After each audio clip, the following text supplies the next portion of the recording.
Aqui tá o Victor, tudo bom, Victor? Opa, Gustavo, tudo bom? Yasmin? E aí, bom?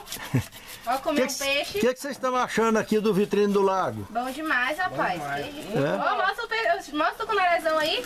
Olha só, Olha o tamanho. preparando almoço. Sabe, de ontem tava maior, hein? Todo dia precisa de comer, sai lá no lago e volta com os bichão bonitos. Que dá pra tratar de todo mundo. Aí sim, hein? E ali tá o pai, É nóis. preparando a brasa para poder assar os peixes. É isso, é nóis. O que você tá achando daqui, meu irmão? Rapaz, aqui é só o Orim.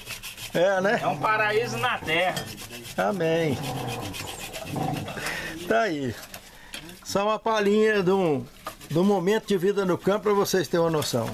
Um forte e grande abraço a todos. Olá, meus irmãos, minhas irmãs. É uma alegria grande revê-los através do estudo da Palavra de Deus. Eu gostaria, antes de nós iniciarmos o estudo dessa lição, de convidá-los para uma palavra de oração. Santo Deus, obrigado, Senhor, por esse momento tão importante em nossas vidas, aonde buscamos e encontramos na Tua Palavra o sustento para a nossa fé. Dirija a nossa vida, Senhor.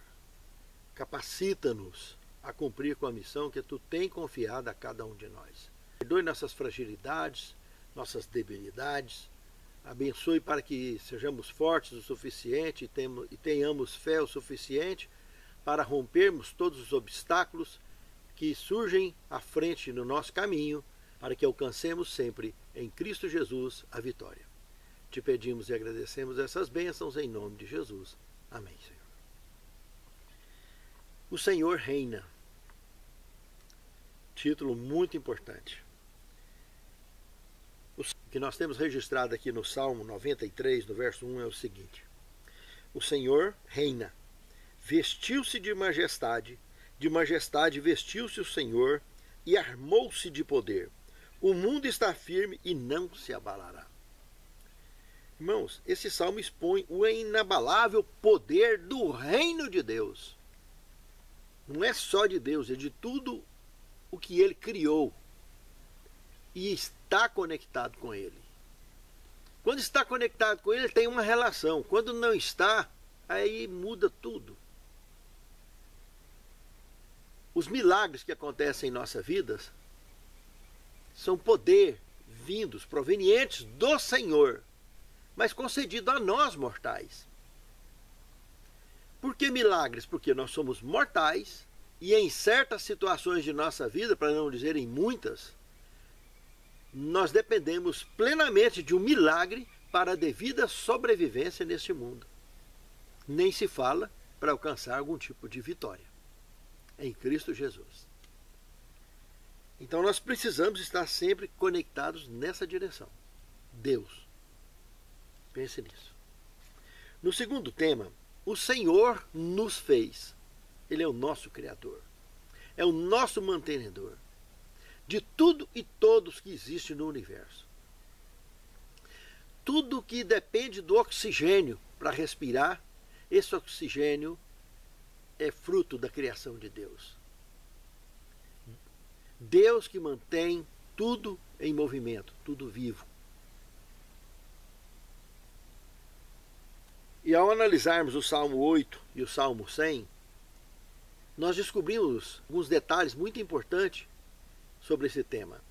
No Salmo 8, por exemplo, a admiração pela grandiosidade da criação universal e colocar tudo isso sob a administração dos mortais, sob a administração do homem. Isso é um detalhe muito importante da revelação, porque Deus, sendo onisciente, onipotente, onipresente, atributos divinos, um ser divino, criar todo esse universo que Ele criou. Irmãos, o telescópio Hubble, quando ele terminou em 2015 o seu trabalho, foi desativado, ele deixou catalogado no universo mais de 2,5 trilhões de galáxias, irmãos. Olha a grandiosidade desse ser criador, irmãos. Imagine, a Via Láctea aqui que nós vivemos nela, ela tem mais de 100 mil anos-luz de diâmetro. Daqui nas Três Marias, ou na constelação de Órion,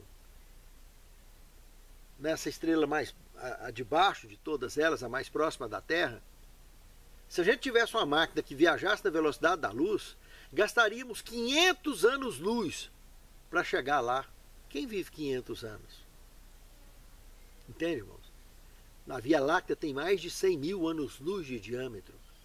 Agora nós estamos falando de uma galáxia que ela não é pequena e nem é grande, e nem é de médio porte, é próximo de médio porte. Tem galáxia que a nossa, se for comparar com elas, dá 1/3 de um grão de areia comparado com elas em tamanho e grandeza. A C1101 mesmo, lá do Complexo Abel 2029, é uma dessas.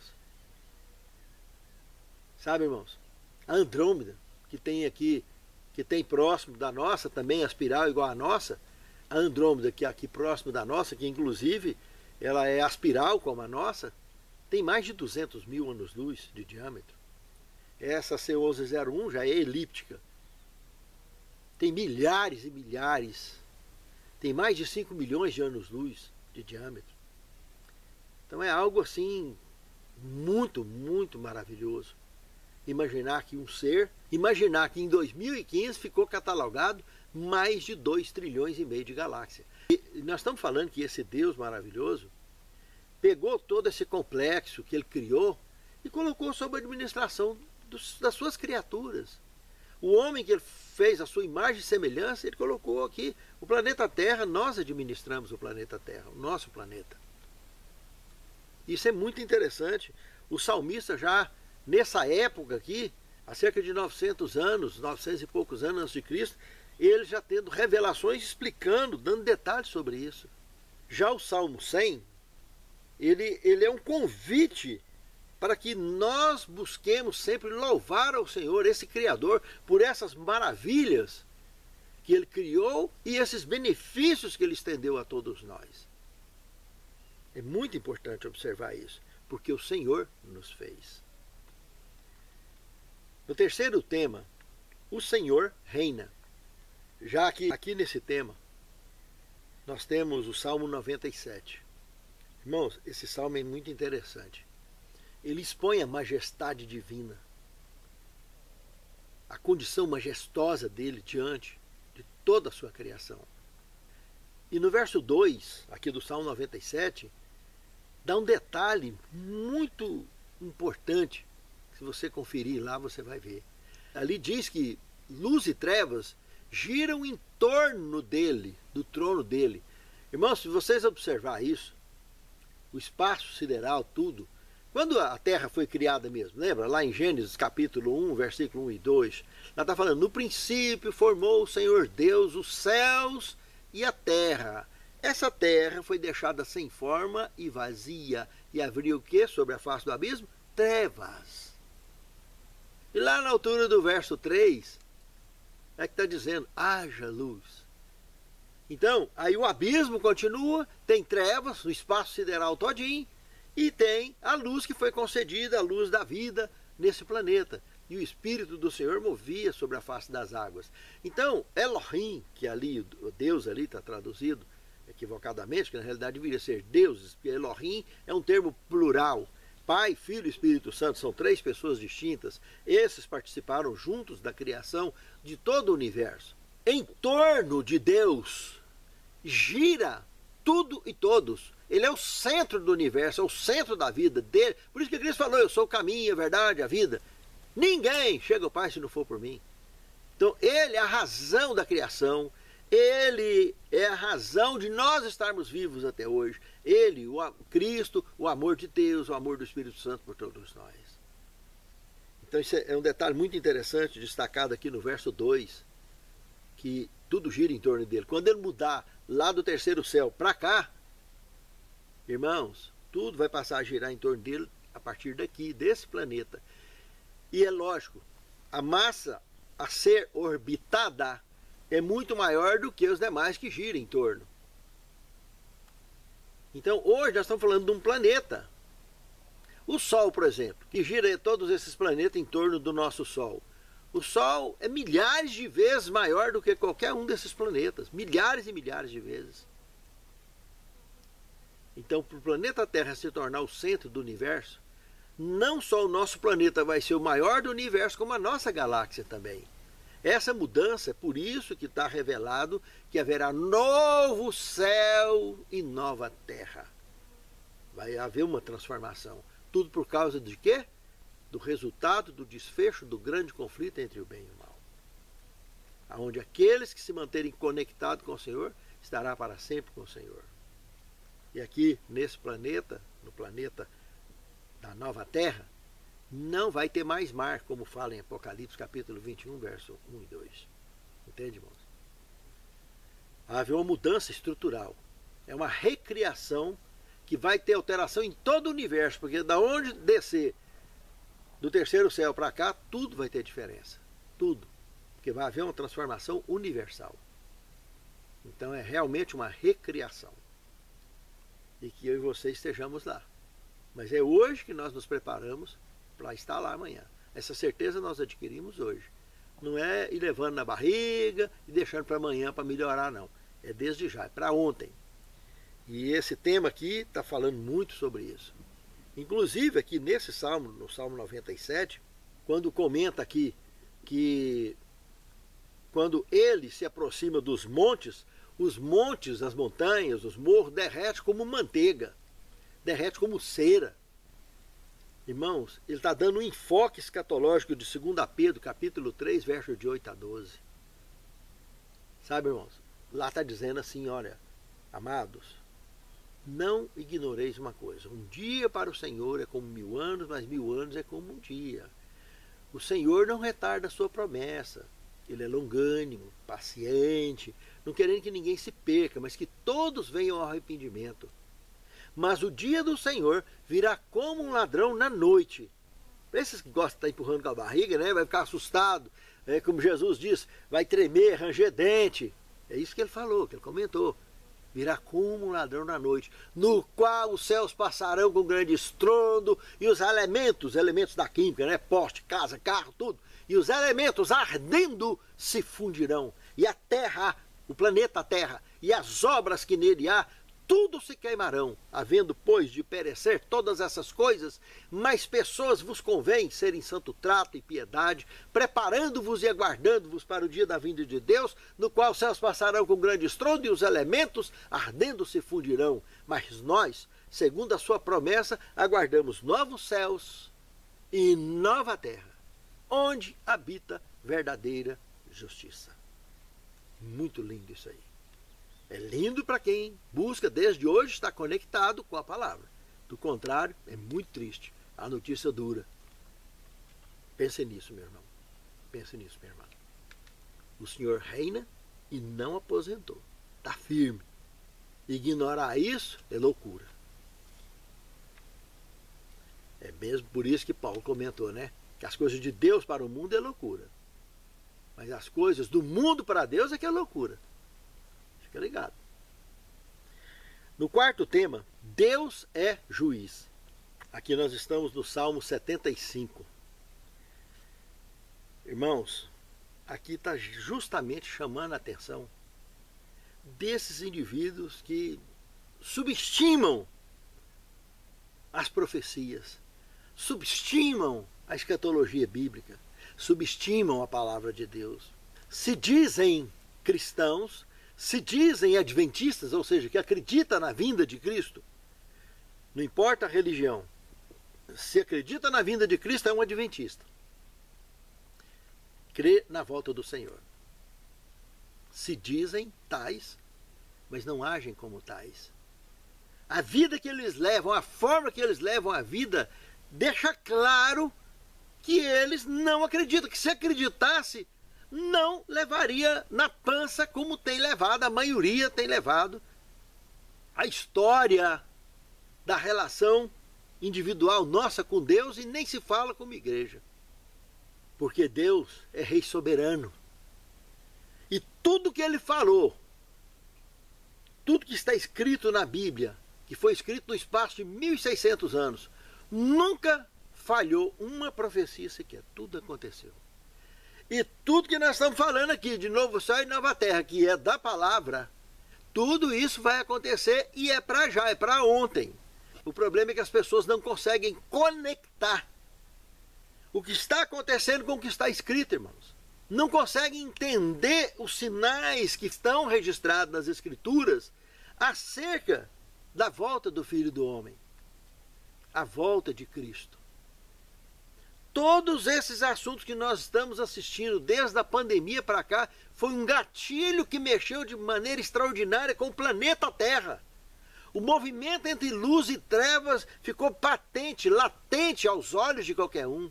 Como ignorar tudo isso, irmãos? E como ainda continuar levando a vida sem tomar providências? Sem se preparar para enfrentar o pior que está para vir? Quem que não vê que tem um movimento de anticristo por trás de tudo isso? Que em muito breve vai oprimir o povo de Deus. A Bíblia, no Apocalipse capítulo 3, fala que o anticristo vai fazer com que sejam mortos todos que não adorarem a imagem da besta, e ninguém vai poder comprar e nem vender se não tiver conexão com esse sistema. Irmãos, estamos falando num planeta que em muito breve a moeda será só digital. Dinheiro não vai ter valor nenhum mais em espécie. Nós estamos falando de uma situação que as pessoas estão sendo monitoradas o tempo todo, em todo quanto é tipo de sistema de comunicação que existe no planeta, de inteligência artificial. Se nós não estivermos procurando lugares de refúgios no mundo inteiro, como esse aqui, que aqui estamos, aqui no Vitrine do Lago, irmãos, vai ser duro de enfrentar. Enfrentar Sodoma e Gomorra de bar de fogo não tem outro jeito. Eu creio que muitos, como a mulher de Ló, tenham morrido. Pagou o preço por morrer cedo. Pagou o preço por desobedecer naquele ato. Mas a graça de Deus já vivia lá e como vive aqui. Morre salvo, mas... né? Agora, em pecado, transgressão aberta, né? Esses não. Esses morrer em transgressão aberta é complicado, né? Mas a pessoa, por um vacilo, isso, aquilo, essas coisas que acontecem no dia a dia, a graça de Deus é justamente para completar para nós o que nós não conseguimos fazer durante a trilha. Ela estava durante a trilha, indo, cumprindo com a ordem de Deus. Só não deu conta de acabar de chegar sozinha. E a partir do momento que ela tirou o olho na direção da luz, como foi Pedro, né? Pedro, enquanto ele olhou para Jesus, ele andou em cima da água. A hora que ele deixou de olhar para Jesus para olhar para os outros, para sei lá, se expôs, tô aqui, né? E pá, afundou. Daí não pode tirar o olho da direção de Cristo. Aí Pedro não perdeu a salvação também. Ele continuou andando e tudo. Depois ele traiu Cristo, negou 3 vezes e morreu salvo, de forma gloriosa, inclusive, porque ele não aceitou nem morrer crucificado normal, em pé na cruz, como foi Cristo. Ele pediu para ser crucificado de cabeça para baixo, mostrando a maturidade espiritual que ele adquiriu. Mas quantos que falecerão dentro das cidades porque ignoraram a necessidade e a urgência de ter um lugar separado, um refúgio para proteger a ele e a sua casa? Quantos ignoraram? E esses bens, para que vai valer? A hora que um governo mundial assumir tudo e confiscar tudo, tudo que tem valor, que tem visão comercial, ele vai confiscar. Vai tomar tudo. E esses lugares assim, cheios de cascalho, igual aqui, com manchas de terra para fazer hortas coletivas, isso não tem interesse para o governo, porque não tem jeito de plantar soja para tratar dos escravos, né? Da escravidão da humanidade toda, que fica só aquela nata, é com o espírito comunista tudo, né? Aquela nata que deita e rola na riqueza, o resto é escravo, ou escravo nobre ou escravo pobre, né? Se quiser sobreviver. As empresas, vocês viram aí na Venezuela, o sistema tomou conta e tomou tudo. As ações é tudo do governo. Os sócios se tornaram minoritários. Se quiser obedecer ao sistema, se não quiser, perde tudo. Então é muito triste, irmãos. A gente vê o que está acontecendo na nossa volta e as pessoas não acordam. Precisa de ficar atento, irmãos. Precisa demais. e tomar providência antes que seja tarde demais. Formar prioridades, que as coisas de Deus estejam em primeiro plano, as coisas conectadas com a palavra estejam em primeiro plano. Senão vai ser muito triste, irmãos. Por isso que Jesus falou que muitos vão ranger dente de medo, vão desmaiar de terror. Por quê? Porque Deus é juiz. Ele é amor, é misericórdia, mas ele também é juiz. Tudo que está aqui vai acontecer. Não ignore, não subestime a palavra. No quinto tema, sempre atentos à sua aliança. Irmãos, aqui nós temos uma série de salmos, Salmo 94, 14, 105, 7 a 10 e Daniel 7, 22. Esses textos aqui, se nós analisarmos, eu vou resumir num único texto, o Evangelho de João, capítulo 5, verso 24, que resume tudo sobre aqueles que estão aliados de fato com Cristo. Tem dois tipos de aliado. Tem o povão, que a graça de Deus vai cobrir, vai levar, tudo tranquilo e tal. Mas tem uns especiais, que são destacados. São pessoas que vivem de forma especial, que ele atravessa qualquer sistema. Exemplo, Enoque, Elias, Moisés. Esses indivíduos vivem no céu, irmãos, no reino eterno. Eles foram projetados no futuro, muito antes do nosso tempo. Enoque viveu há quase 3.000 anos antes de Cristo, foi levado vivo para o céu. Elias viveu há cerca de 1.000 anos antes de Cristo. Moisés há cerca de 1.500 anos antes de Cristo. Morreu e ressuscitou. Tem provas bíblicas, evidências bíblicas disso.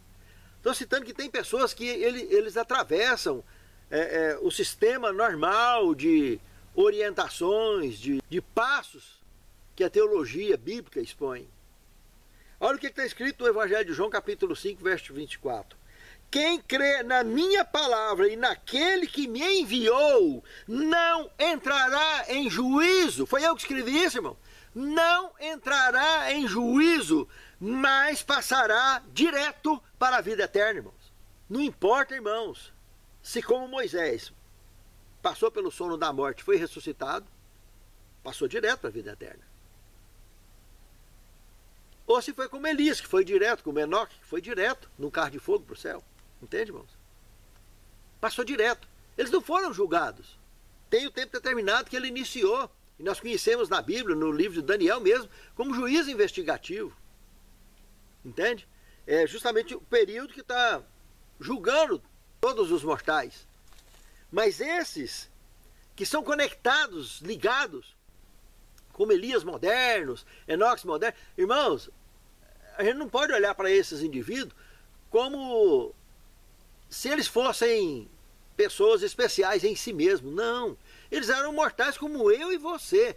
Apenas eles não abriam mão da conexão diária e permanente com Deus, absoluta. Cometiam erros como nós, a mesma coisa. Eram mortais como eu e você, eram mortais, nasceu nesse mundo mortal. Moisés, inclusive, vocês lembram, ele assassinou o egípcio para proteger seus irmãos. Entende, irmão? E ele teve que fugir, porque ele cometeu crime. E foi morar lá em Midian. Ele tinha 40 anos de idade quando ele fez isso. Ficou mais 40 anos lá em Midian. Lá em Midian, lá na Arábia Saudita, onde ele ficou refugiado, já tinha formado família. Quando ele vai lá no Monte Sinai, ali perto da cidade de Midian, ele estava apacentando o rebanho de Jetro, né? Lá no livro de Êxodo, capítulo 12, verso de 1 a 3, está ali. Se você ler o capítulo todo, você vai ver. Deus chama ele, explica para ele, você tem que ir lá no Egito e buscar meu povo que está lá. O faraó velho que estava te perseguindo até já morreu. Você pode ir lá vai estar só seu irmão de criação que está lá no trono hoje. Vai lá, você vai tirar o meu povo. E deu uma série de orientações. Tudo o que era para ser feito. Sabe, irmãos? Moisés era uma pessoa como eu e você. E ele passou direto para a vida eterna. Passou pelo sono da morte. E foi direto para a vida eterna. Isso é o que afirmou os lábios do próprio Filho de Deus. aquele que crê na minha palavra, não ignora a profecia, não ignora a escatologia, não ignora o que está na palavra, e que acredita naquele que me enviou, não entrará em juízo. É a parte. O assunto com esses é a parte. Entende? Tem um exemplo de um número forte desses aí, que é os 144 mil no Apocalipse, que vai conduzir a grande multidão no desfecho final. Esses indivíduos não passam em juízo, não, irmãos. E como muitos outros da multidão também não passarão. Porque não abre mão da conexão diária com Deus. Pense nisso. Muito profundo. Porque esses estão sempre atentos à sua aliança. Aliança com Deus. Sexto tema. Seus testemunhos são fiéis. Irmãos, se nós lermos somente o Salmo 19, verso 7, resume todo esse tema aqui. A lei do Senhor é perfeita e revigora a alma. Está falando aqui, irmãos, dos 10 mandamentos. 10 de Moisés para cá. Por que de Moisés para cá? Porque ela foi decalogado. Mas nós lembramos que Abraão, que viveu 500 anos antes de Moisés, guardava os mandamentos de Deus, irmãos. Guardava o sábado. Ele foi o fundador da religião judaica. E ele viveu 500 anos antes de Moisés. Foi no Sinai, nos dias de Moisés, é que foi decalogado, inclusive escrito em tábuas de pedra pelo dedo de Deus, como fala Êxodo 31, verso 18. E sendo que Moisés já vinha escrevendo os livros do Pentateuco. E Moisés não escreveu em pedra, não. Foi só Deus. Entende, irmãos? Por que Deus escreveu em pedra? Mandou Moisés lavrar para que ele escrevesse. Com letras de fogo, com o próprio dedo dele. Símbolo de eternidade. Até ali, bastava entender o resumo que Cristo falou. Amar a Deus acima de tudo e o próximo como a si mesmo. Já entendi o decálogo. Mas até ali o povo começou a perder de vista e Deus teve que decalogar, teve que desenhar. Ó, na tábua eu vou pôr o que é amar a Deus acima de tudo. Colocou lá 4 mandamentos. Não terás outro Deus diante de mim. Não farás para ti mais escultura de semelhança nenhuma que tem em cima do céu nem embaixo da terra. Nem curvarás a ela e nem a servirás. Porque eu sou o Senhor teu Deus, Deus zeloso, que visita a maldade dos pais e dos filhos. Até a 3ª e 4ª geração daqueles que me aborrecem, faço misericórdia a milhares dos que me amam e guardam os meus mandamentos. 3º mandamento, não tomarás o nome do Senhor teu Deus em vão, porque o Senhor não terá por inocente o que tomar seu santo nome em vão. 4º, lembra-te, que o povo sabia que o povo ia esquecer, né? Lembra-te do dia do sábado para o santificar. 6 dias trabalharás, farás toda a tua obra, mas o 7º dia é o sábado do Senhor teu Deus. Nele não fará nenhuma obra, nem tu, nem teu filho, nem tua filha, nem teu servo, nem o estrangeiro, nem o teu animal. Porque em 6 dias fez o Senhor os céus, a terra, o mar, as fontes das águas, e tudo que neles há. E no 7º dia ele abençoou, descansou e santificou. Entende, irmãos? O 5º mandamento, que é o primeiro da outra tábua, 6 mandamentos falando só sobre o próximo.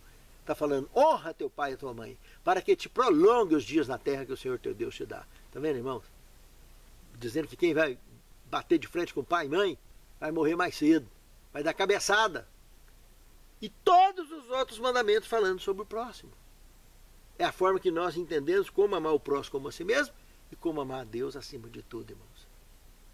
Entende? Essa lei, esses mandamentos, é o que está aqui, ó. A lei do Senhor é perfeita e revigora a alma. Ou seja, a gente anda em equilíbrio. É lógico, quem é que está livre? É quem cumpre com a lei ou quem transgride a lei? Quem transgride a lei está preso, está processado, de alguma maneira, não está livre. Mas quem pratica a lei está livre. Aí está a questão. Por isso, revigora a alma. E o outro ponto mencionado aqui, no verso 7 do capítulo 19, é que o testemunho do Senhor é fiel e dá sabedoria aos simples. O testemunho de Jesus é algo, o testemunho de Deus é algo muito sério também, irmãos. Se você for observar bem, lá no livro de Isaías, no capítulo 8, verso 20, fala a lei e é o testemunho. Olha, menciona os dois num só, tá vendo? Se não falarem segundo essa palavra, nunca verão a luz, nunca verão a alva. Testemunho, irmãos, testemunho. Apocalipse 19, 10 fala o que é testemunho. é o espírito de profecia. Ou seja, se você ignora o espírito de profecia, o que está na palavra escrito, você está ignorando o testemunho de Deus. Porque ele é perfeito. E ele é fiel, ele não leca, ele não falha. E palavra tem ela escrita, que está aqui, e tem ela viva, que fala na consciência de todos, e as pessoas peitam, as pessoas ignoram. E aí paga caro. Irmãos, a batalha que teve no céu, teve esse testemunho envolvido, sabia? Se você for lá no Apocalipse, no capítulo 12, versos de 7 a 12, olha o que está escrito lá. Houve batalha no céu. Miguel, que é Jesus na época do Antigo Testamento, né? Ele era conhecido por Miguel. Miguel e os seus anjos batalhavam contra o dragão e os seus anjos, mas não prevaleceram, nem mais o seu lugar se achou nos céus. Foi precipitado o grande dragão, antiga serpente Satanás. Foi lançado na terra, seus anjos foram lançados com ele. Ouvi, pois, uma grande voz do céu que dizia: chegada está a salvação, a força e o reino do seu Cristo, porque já o acusador dos nossos irmãos foi derrubado, o qual os acusava de dia e de noite. Eles o venceram pelo sangue do Cordeiro e pela palavra do testemunho que deram, e não amaram as suas vidas até a morte. Pelo que alegrai-vos vós aos céus que neles habitais. Ficou livre do diabo, né? Mas ai dos que habitam na terra e no mar, que o diabo desceu a voz e tem grande ira, sabendo que pouco tempo lhe resta. E as pessoas não prestou atenção nisso ainda. O testemunho, o espírito de profecia, são características da divindade, refletidos na palavra de Deus de ponta a ponta. Fiquemos atentos, irmãos. Nós não somos salvos pela lei de Deus, nós não somos salvos por religião, nós não somos salvos pela Bíblia. Mas precisamos respeitar o que pertence a Deus, o que Ele faz que é perfeito, o que Ele fez que é perfeito, e tudo o que Ele vai fazer ainda é perfeito. Quem somos nós para questionar e contestar? Sétimo tema, amor inimaginável. Queria citar um texto de Caminho para Cristo, na página 15, que diz o seguinte: quanto mais estudamos o caráter divino, à luz da cruz, mais vemos misericórdia, bondade e perdão combinados com igualdade e justiça, e mais claramente discernimos as inumeráveis evidências de um amor que é infinito e de uma compaixão capaz de superar a afeição de uma mãe pelo seu próprio filho rebelde. Irmãos, aqui em Salmos, mesmo quando o povo enfrenta o juízo divino por sua rebelião, ele continua a invocar a Deus, porque sabe que a ira divina dura apenas um tempo, mas sua misericórdia dura para sempre, como fala o Salmo 103, o verso 8. Ó Senhor, suplicamos-te a tua misericórdia sobre nós, e nos corrija, Senhor, nos ajuste, para que andemos sempre nos teus caminhos, e não venhamos a nos desviarmos por momento algum. Fortaleça a nossa fé e a capacidade de te servir em espírito e em verdade, e andando segundo a tua orientação. E que jamais nos desconectemos da tua santa palavra. Capacita-nos a devida compreensão de tudo que estudamos na tua palavra e fortaleça a nossa fé nos capacitando para tomar providências antes que seja tarde demais. Prepare-nos para o teu reino, Senhor. Te suplicamos agradecidos, em nome de Jesus. Ouviu a sua voz quando aquela pedra removeu. Depois de 4 dias ele reviveu. Mestre, não há outro que possa fazer aquilo que só o teu nome tem todo o poder. Eu preciso tanto de um milagre. Remove a minha pedra, me chama pelo nome, muda minha história, ressuscita os meus sonhos, transforma minha vida.